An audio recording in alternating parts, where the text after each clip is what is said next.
Ang mga negatibong aspeto ng committee hearings na tulad nito ay minsan political kaysa substantibo. Madalas ginagamit ang mga hearing bilang political show para magpasikat o matake sa kalaban.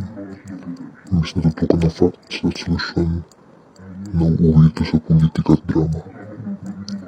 Sa ay matagal ang proseso.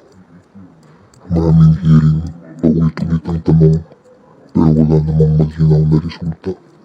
Ang kaso ng korupsyon ay kadalasang hindi agad natatapos, kaya nakakatakas ang mga sangkot. At na hindi laging may accountability. Kahit may matinding ebidensya na lumabas sa hearing, bihirang aktual na nakukulong o napaparusahan. Minsan natatapos lang sa recommendations ng komite. Media spectacle. Dahil live ang coverage, ginagamit ito para sa publicity.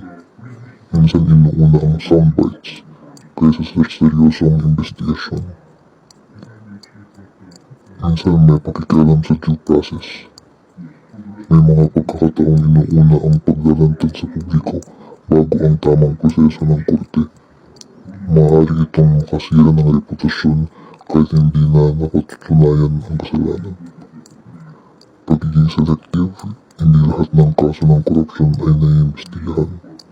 Minsan ay pinipili lang depende sa kung sino ang sangkot, kung kalaban o kakampi ng nakaupong administrasyon. Panghuli, pagkaantala ng trabaho ng Kongreso. Dahil sobrang dami ng oras na ginugugol sa hearing, naapektuhan ang paggawa ng batas na mas makakatulong sana sa publiko.